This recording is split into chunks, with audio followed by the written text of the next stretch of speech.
Très heureuse de vous savoir nombreux à nous suivre. Mesdames et messieurs, bonjour et bienvenue dans ces bulletins d'information. Clôture de la session ordinaire dans les deux chambres du Parlement. Une session essentiellement budgétaire qui s'est clôturée avec la loi des finances exercice 2023. Christophe Mbosso, président de la Chambre basse du Parlement, a salué le travail abattu par les élus du peuple pendant la session qui s'achève. Martin Kaembe et Vite Panzo pour le reportage. La coutume a été respectée dans les deux chambres du Parlement où la session de septembre se clôture chaque 15 décembre de l'année. La session de septembre 2022 étant essentiellement budgétaire, le Sénat et l'Assemblée nationale ont doté la République d'une loi des finances évaluée à 16 milliards de dollars américains, évaluée en équilibre, en recettes comme en dépenses. La nouvelle configuration du budget du pouvoir central qui se présente comme suit. Évidemment, à la suite des recettes additionnelles apportées par le Sénat. Le recette du budget du pouvoir central s'élève à 32 456 milliards 782 millions 809 393 francs congolais. Recettes 32 456 milliards 782 millions 809 392 francs congolais.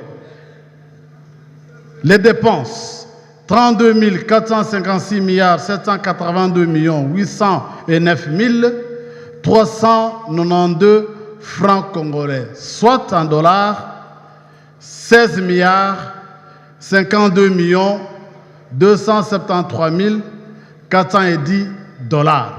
Plusieurs autres projets et propositions de loi ont été votés, dont la loi électorale pour l'organisation de scrutin de 2023. Bien avant la clôture de cette session, l'Assemblée nationale a entériné les membres de la Commission des droits de l'homme récemment nommés par les chefs de l'État. Après examen minutieux de leur dossier, nous avons pu retenir 9 candidats tels que l'exige la loi sur la Commission nationale des droits de l'homme à son article 15.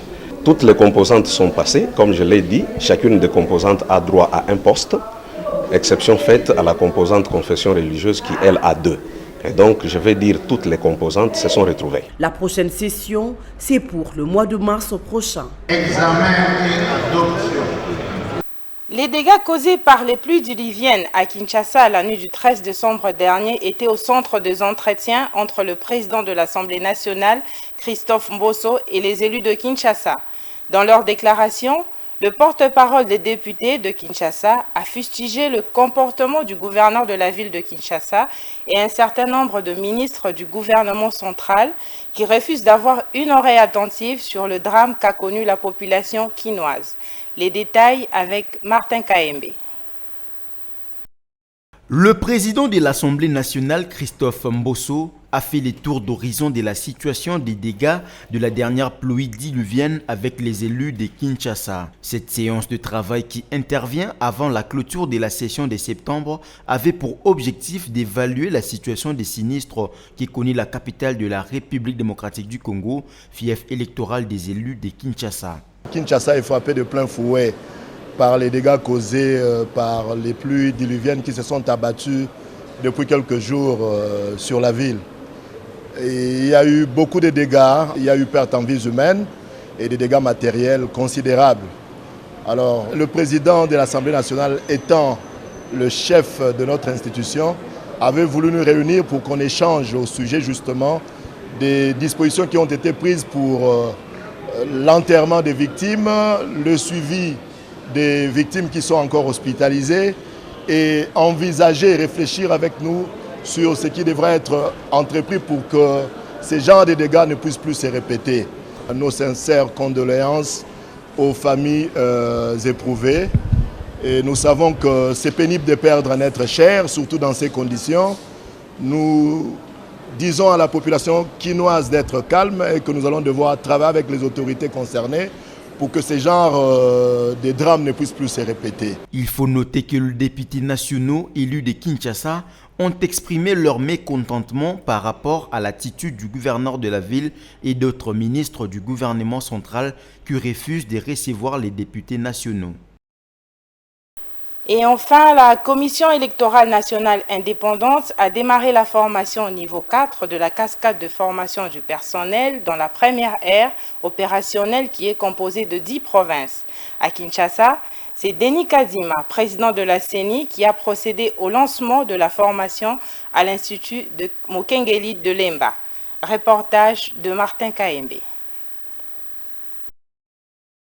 Cette formation de la cascade du personnel de la Commission électorale nationale indépendante de 3 jours concerne l'ensemble des 10 provinces de la première ère opérationnelle. Il s'agit de l'Équateur, Kinshasa, Congo central, Kwango, Kwilu, Maïndombe, Mongala, Nord et Sud Ubangi, ainsi que de la Chuapa. La formation est dispensée pour 27 753 présidents de centres d'inscription des électeurs et préposés à l'identification, 12 284 candidats, opérateurs de saisie et 12 159 préposés polyvalents. La formation qui démarre aujourd'hui sur l'ensemble des 10 provinces, ainsi donc 50 224 participants à cette formation vont apprendre à appliquer les procédures sur l'opération d'identification et d'enrôlement des électeurs, mais aussi sur la façon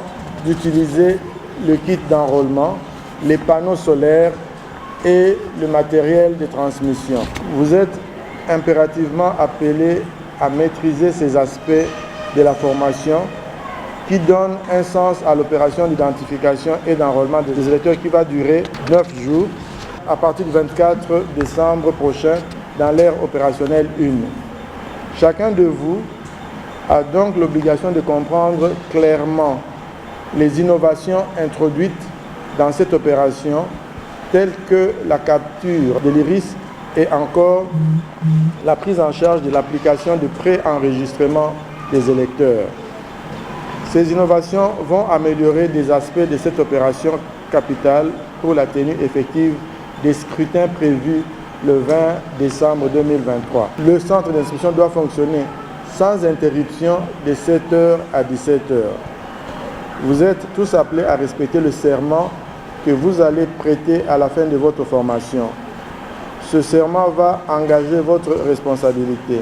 Tout acte d'improbité, d'injustice ou de malhonnêteté, tel que distribution frauduleuse des jetons en dehors du centre d'inscription ou tout comportement incompatible avec la mission de la CENI seront sévèrement punis. Le président de la CENI a rappelé que la durée d'actualisation du fichier électoral est de 30 jours dans chaque ère opérationnelle. Mesdames et messieurs, c'est la fin de ces bulletins d'information. Bonne suite de programme sur Mondico Télévision.